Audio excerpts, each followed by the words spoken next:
What's up, everybody? It's your boy Maniac. I'm here with my boy Eli. Say what's up, Eli. What's up? That's my boy Eli, y'all. He comes around, he helps me with all the farm chores and hangs out with. We actually work together. He's on.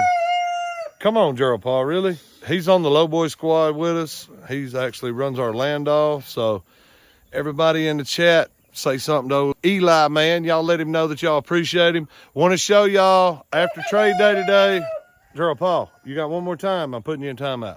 So today during our trade day, I was able to sell a goat. I was able to sell some chickens. I was able to make the feed bill. Thank God for that. Shout out to my mom. She donated a lot of animals to help us out. But I traded a white palm gobbler for a turkey that I've been trying to get forever. I don't know why it was so hard for me to see it, but I'm fixing to show it to you now. Y'all check this out. This is a breeding trio of Narragansett turkeys, I guess is how you say it.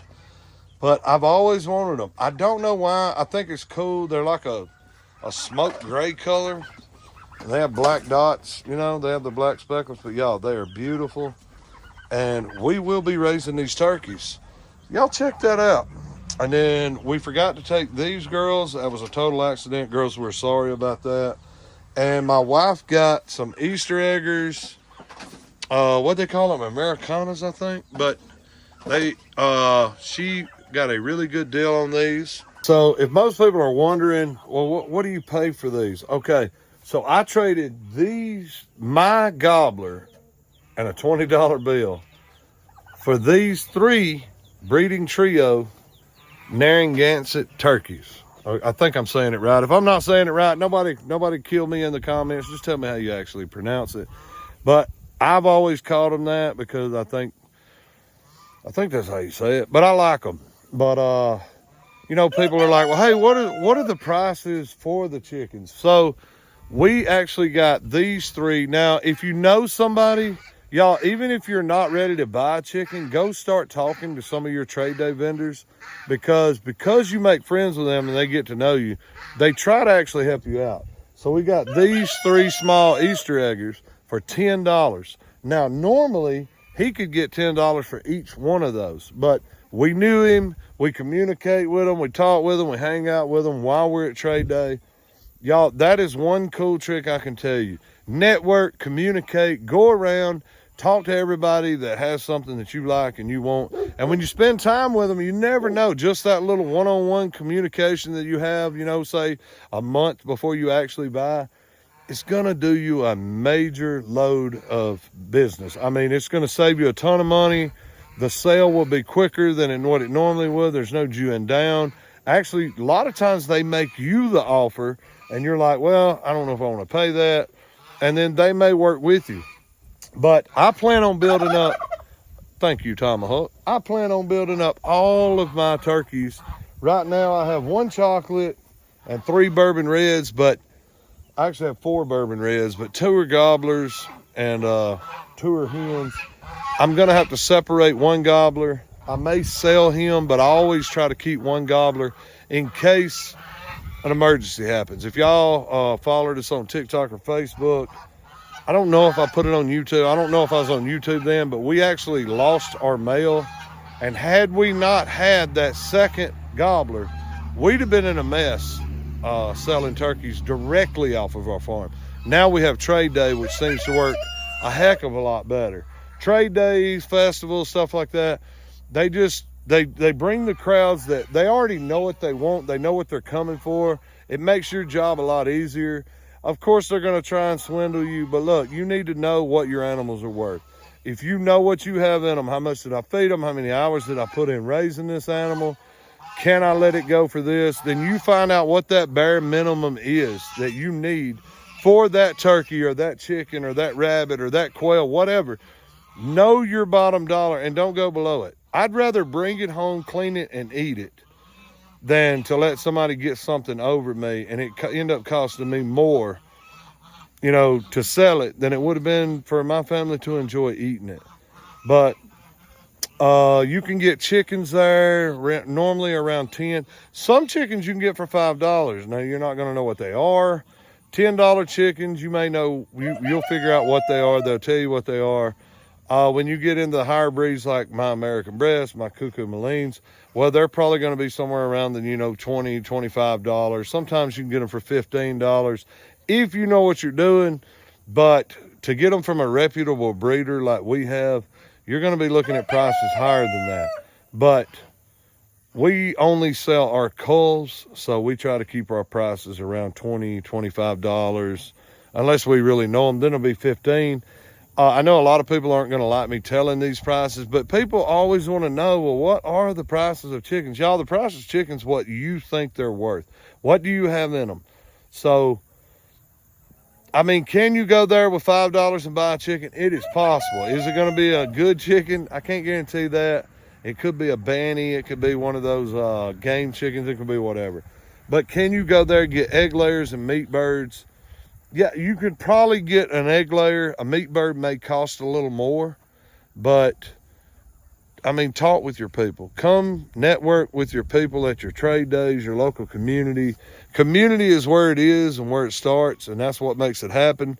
Know what you're buying. If you just want a regular chicken that lays eggs that you might possibly eat one day, just go buy you a $10 chicken. But if you want to know how good the quality of meat, the flavor of it and all that, well, it may cost you $15, $20. Hopefully that little tidbit of information right there helps somebody, because I love eating American Breast and I love eating Cuckoo Malines right here. They are the main two chickens that I only eat, because you can take a American Breast, take it right off the farm, fry it in your kitchen. It's going to be just as tender, just as good. I love it. I love American Breast. Hopefully, y'all want to get y'all some too. Whether you buy them from me or not, it doesn't matter. I just really like Cuckoo Malines and American Breast. And yes, my wife's trying to add these other Easter eggers, because olive eggers is what she wants to make. Blue eggers is what these do. These lay blue eggs. So she just, the women care about the color of eggs. The men care about the taste, what kind of bird it is. And we don't care about the color of the egg. We don't care. As long as it's a good chicken, it's a meaty chicken, or it lays a lot of eggs. That's what a guy's after. So the girls take up the pretty factor and the boys handle the meat and egg factor. And it works out perfectly. So hopefully that works with y'all. Some people have asked me, how many turkeys do you plan on having? Y'all, I don't really know. I mean, I believe I would like to have at least, 20, 30 turkeys on hand. I didn't know how many I wanted to begin with, but I know 20 or 30 is the number that I really won't need, because you're going to run into people at trade days. They come to your farm.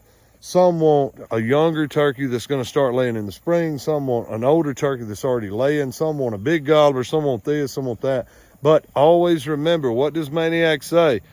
If you cannot afford it, do not have it. So if my turkeys get more expensive than I can afford, guess what, y'all?